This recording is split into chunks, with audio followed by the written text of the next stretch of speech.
Napakabilis ng oras, alas 11 na kaagad. So, gagawin ko, hinto muna ako sa ayos sa dito. Mag-ano muna ako, magluluto muna ako. Makalat pa talaga siya, guys. Sobrang kalat. So, ang dami ko talagang aayusin. Tingnan nyo naman. Gusto ko sana magtahe para magkaroon siya ng cover. Kaso, tingnan nyo naman. Ang dami pa talagang gagawin. So, ayusin ko naman yung mga kalat para yun. Pag may spare time, magtahi ako. Sumaglit si Daddy sa palengke. Sa totoo, hindi pa siya natutulog from work niya. Dire-diretso na kami nagbiyahe papunta dito. So, mula kahapon, ngayon 11 na, hindi pa rin siya natutulog. Pero sumaglit pa rin siya sa market. So, ito, bumili siya ng saba. Iuwi na lang namin to siguro sa Manila. Ay, hindi. Pwede namin itong iwanan dito. Ilalagay ko na lang siya sa tray. Kasi plano namin, guys, after namin sa office, papunta na rin kami dito kaagad sa Tagaytay. Bale, papasok lang talaga kami bukas para lang sa work namin. Pero, yun nga, babalik din kami kaagad dito. So, ito yung mga binili ni Daddy. Bumili siya ng talong. Actually, gusto daw niya magsinigang kami. Ayan, ayusin ko lang to. Ba't ko bumili siya ng bell pepper? Para saan kaya? So, yan. Inaayos ko lang. Kasi, mas maganda expose siya para hindi agad masira. Ayan. Mga binili niya. Bumili siya ng kalamansi. Ang gaganda ng kalamansi niya. Pero actually, may dala akong kalamansi. Yan, lalaki ng kalamansi. Ang gaganda. Oh. Lalaki, oh. Ito, medyo hinog na pero laki, oh. Masarap pag malalaki kasi makakatas siya. Oh, ma-juicy. Ma-juice. Bumili siyang kalamansi. Bumili siya ng patatas. Ang laki ng patatas. Ang sarap nitong yung fries. Ayan. Bumili siya patatas. Bumili siya ng, ito meron pang talong. Meron pang, gaganda ng carrots. Oh. Parang ang sarap nitong apritada. Bumili siya ng kamatis. Ayan. Lalagay ko na to doon sa mismong lagayan. Kamatis, sibuyas. Ay, ang gaganda ng sibuyas na nabili niya. Sakto lang ang size sa pagluto. Gusto niya magsinigang kasi meron na agad tawag dito, meron siya kagad kangkong. Natin to, siling green. Ano kaya to? Paminta. Oo, sakto. Wala na kami dito paminta. Ayan, lagyan natin ito. Gagamitin ko pa itong mga plastic na to. Iniipit ko sa upuan. Yan, sitaw. Very good. Bumili si Daddy ng sitaw. Kangkong. Siling green. Yan, paminta. Very good. Bumili siya paminta. Ayan, ako muna magluluto. Magsisinigang ako na natira pa naming lechon. Ilalagay ko na dito yung ating biniling rags. Ayan. So, paano kaya? Ito. Ayan, pa ganito. Ayun. Kasi kung ganito naman, hindi kasya masyadong malaki. So, pag ganito talaga. Ayan. Tapos, pag ganito. Yun. Urong lang natin ito. Yan. So, dyan siya. Yung ating rags. Ay, mga nabili natin sa sa Divisoria. Baliktad to. Dapat yung print niya pag ganito. Yan. Sana kumapit. Kasi parang hindi siya ganun kakapit. Ayan. Tapos, yan. Dito, na-arrange ko na ito nakaraan eh. Yung mga ilang condiments. Ang ganda tingnan pag naka-organize. Ako ay magsasaing na and at the same time, magluluto na. Kain tayo guys. Nagluto ako ng sinigang na lechon. Ayan. Meron pa kasi kami mga natirang lechon dito. Ayan. Super creamy yan. Oh. Tapos ginamit ko na gagamitin na namin yung plato. Galing kay ate dyan. Hinugasan ko na to kanina. Ayan. Si Daddy mahilig siya sa may sabaw. So, dapat yung kanyang plato ay pwede sa sabaw yan. Kain na tayo, guys. Mag-change naman tayo dito ng carpet. Ay, ng basahan. Yeah, oops. Ayan. Medyo matagal na to, pero sige, dyan muna siya. Maayos pa naman. Gusto ko lang gamitin itong set. Yan, dito. Natin ilalagay. Gusto ko kasi yung mga comfy. Yung mga ganito dito sa Tagaytay. Kasi katulad na ngayon na taglamig. Hindi pwedeng hindi comfy. Ang tag dito, malamig sa paa. So, ayan siya. Ganda. Tingnan. Tapos dito, ayun, bago pa kasi to. Ayan. Dito siya. Dito ko yung lalagay. Dito yung sa shower. Ba't ako nagtatambak ng basahan sa CR? Kasi gusto ko laging tuyo ang CR. Dahil malamig nga sa paa. Yan. Malamig kasi sa paa. Kaya saka ko nagupitin. Dito na lang siya. Kasi pag bumababa galing sa shower, yung mga bata, ayun, galing dyan, nagtutubig. Yung laundry basket namin dapat sa labas yan. Pero dyan na lang. Ayan, dito.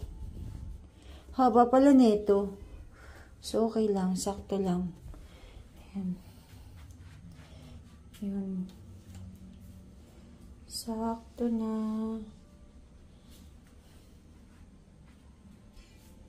Tapos, mayroon pa akong isang ikakabit. Itong, totally talaga maglilinis ako dito. Ito.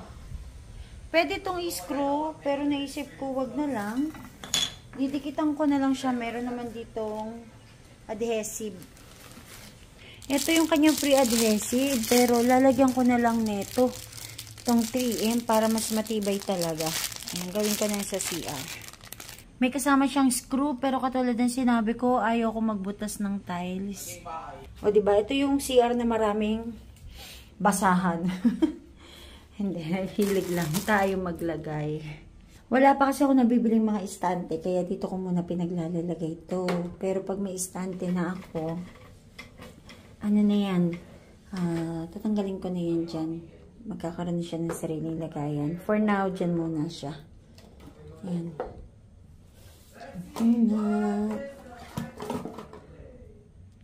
Plan ko dito ko siya ilagay sa corner na to. Tatanggalin ko ito kasi, okay, pag-isip na lang ako kung saan ko to pwedeng ilagay. Kasi ang nangyayari dito ay hindi ko masyado nahihila ang tissue. So, susubukan ko. Dito ko banda sa taas ilalagay. Itong salamin na to guys, si daddy ang bumili niya. Naka-sale lang to. So, sakto. Kahoy. Actually, bamboo siya. Ayan.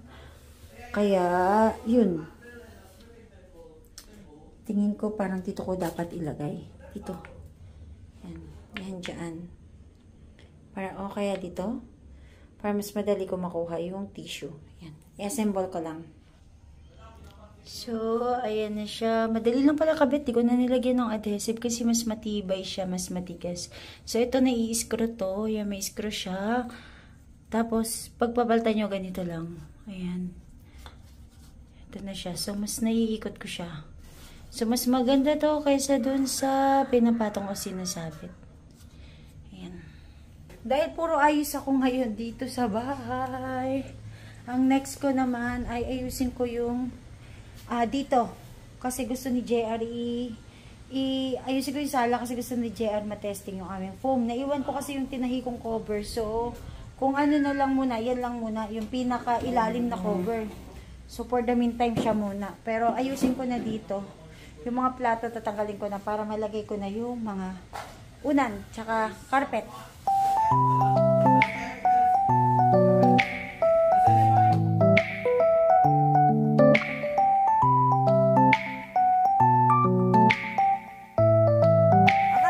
Grass cutter ka eh. Binilan ako ni... Binilan ako dati ng grass cutter sa Inco. Ayan. So, handy lang siya. Di kailangan ng gasolina, rechargeable. Yun o, ang galing o. Patry daw. Parang gusto ko ako ang gumawa. Sige.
Liz.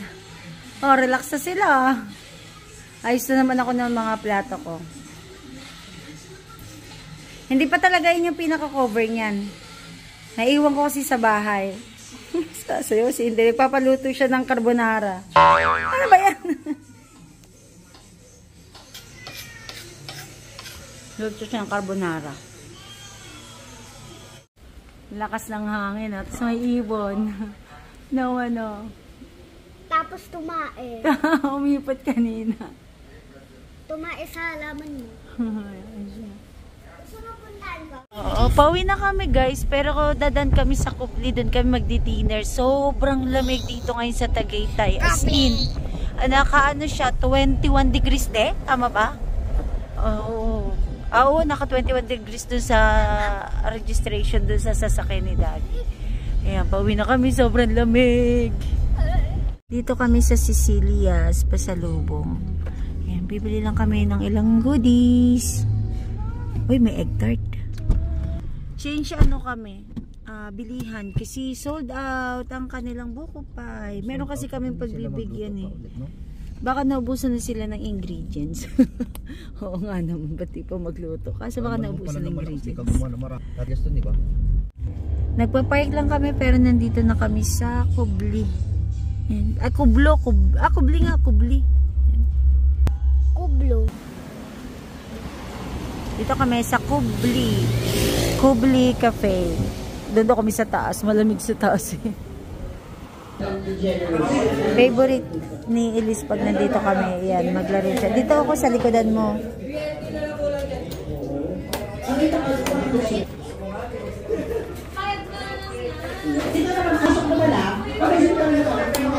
Uy, dami mo palang 5 pesos.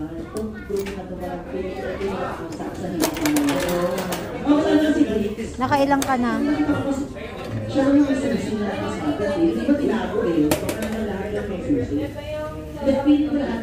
Ano, tingin? Pero sino-consider yung sarili niya as classmate ko pa din. So, sino? Sa taas kami ngayon. Dito kami sa taas.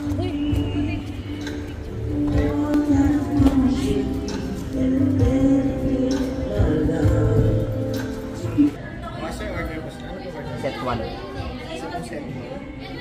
Grabe oo, grabe lakas ng hangin ngayon dito sa Tagaytay. Kala mo may bagyo eh. Ayan oh. Huwag na tayo pumunta. Kain na kami. Ito yung mga na-order. Ito yung favorite ko dito eh. Elise, magit ka. Tapos ito, ano to? Ano? Pakbet. Pakbet. Ayan. Tapos mechado. Kain tayo. Kain tayo. Ayan, napunta kami dito sa SLEX para bumili ng buko pie at lahat ng pinuntahan namin. Ube at buko. Wala! Ube at buko. Oo, wala. Galtuloy si Elisa. Tara. Ayan, dito kami papunta sa Sicilia's Buko Pie.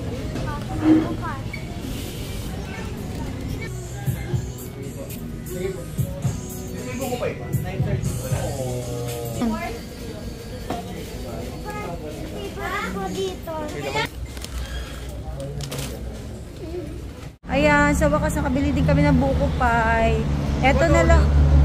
Oh, kasi ano, nakakaubusan daw. In-interview ko pa yung cashier kung bakit halos lahat ng mga Sicilias walang buko pie. Kasi daw nakakaubusan ng supply ng buko. Ayun. Ito oh. Butik lang. Kaya yun, yan. Umorder na kami nung nagpa-reserve ako. Actually, babalikan namin ng 9:30. So, dahil babalikan pa namin yung buko pie na pina-reserve ko, meron kasi ditong factory ng ng Nike. So, titingnan namin kung may sale. Parang nakikita ko na sa malayo naka-sale siya ng limited time offer 70%. Dito na kami. Malay mo, baka maging na. May nataypan si Elise. Alam nyo guys, mura lang. 2,700 lang oh. 3.5 na bibilin ko sa kanya. Yan, ang ganda nga naman. Sige, lakad mo. Maluwag pa eh. Gusto niya na talaga maluwag pa nga. Gusto niya talaga yung shoes kahit maluwag pa.